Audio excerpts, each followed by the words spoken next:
It was surely some kind of record for speed. 3 days after the end of the war, and a full 10 before the first American soldiers set foot in Japan, the preceding newspaper advertisement appeared for what would be the nation's first post-war black market.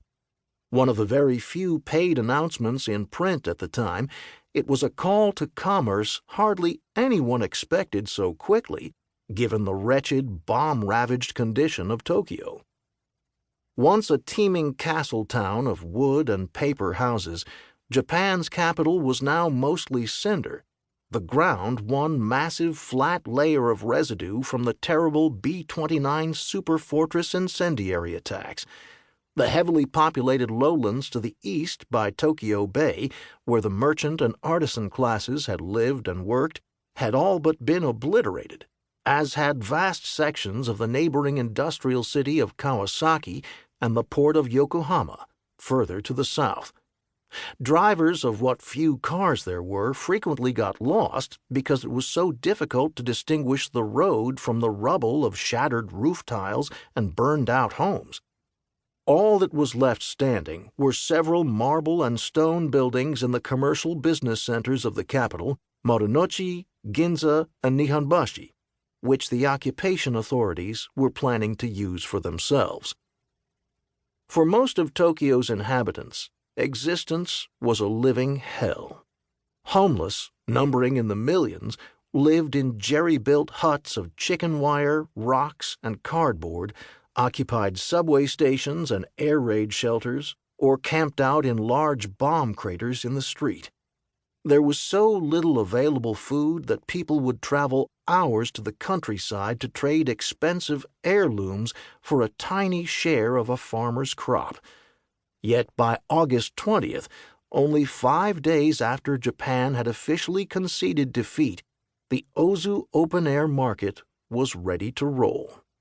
Located at the main entrance of the western commuter hub Shinjuku Station, or what was left of it, it boasted a startling array of goods. Displayed on wooden crates were pots, pans, kettles, plates, silverware, cooking oil, tea, rice, leather, electrical goods, and geta, wooden clogs, along with vast quantities of military equipment and clothing.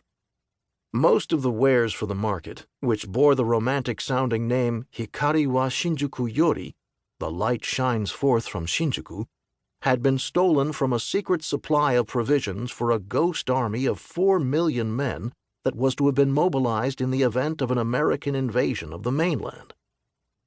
The Potsdam Declaration had decreed that the Japanese government would have to surrender all such materials.